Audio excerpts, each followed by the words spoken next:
You found it. Your home for the best content on your favorite team, the Fighting Tigers of LSU. Do us a favor. Subscribe to the channel. Leave your comments below. Be sure to smash that like button.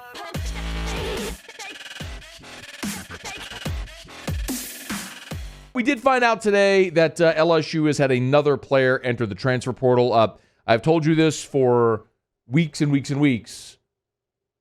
There are players that are going to opt out of the bowl game. There are more players that are going to transfer. And there are going to be players that are academically ineligible for this bowl game. It's going to happen.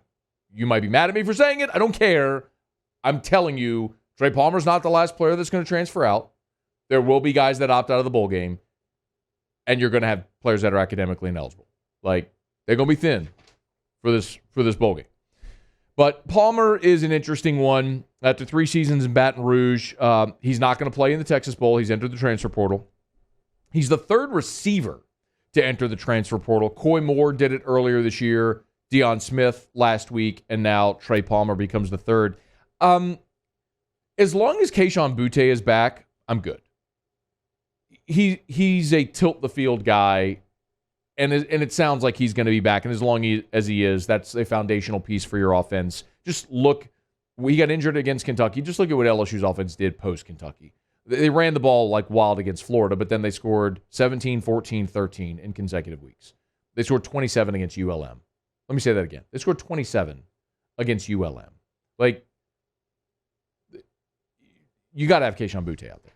As long as he's there, I like everything else that falls into place. 9 receivers on the roster. Kirkland, Boutte, Alex Adams, Jeray Jenkins, Devontae Lee, Malik Neighbors, Jack Besh, Brian Thomas, Chris Hilton, and they, of course, signed Landon Ibieta on Wednesday. Obviously, some of those guys are upperclassmen that may well have their careers end after this season. They could choose to go pro. We'll see Jeray Jenkins and Devontae Lee, what happens there. Palmer played in 28 games in 3 years in Baton Rouge. He was effective. I mean, he was effective as a receiver. He was effective as a returner, but never quite established himself as a key member of the rotation. Last year got passed up by Kayshon Boutte, as everybody did. And then this year got passed up by Malik Neighbors and Jack Besh and Brian Thomas. It just kind of the nature of how it went for Palmer. He was in the rotation, but not at the top of the rotation at LSU. As a matter of fact, his greatest moment as a Tiger is probably the historic moment he had last year against South Carolina. On the dead run, fumbling the ball is Trey Palmer. Picks it up. Now he's got no momentum. Still finds a crease. Trey Palmer gets loose.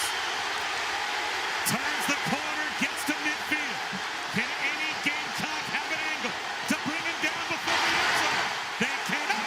Touchdown. That was Trey Palmer's kickoff return for a touchdown against South Carolina. As we all know, as friends and fans of Richard Condon, as he made that his mantra for years. He wanted to see an LSU player return a kickoff for a touchdown in Tiger Stadium, which had not happened since Eric Martin did it against Kentucky way back in 1981.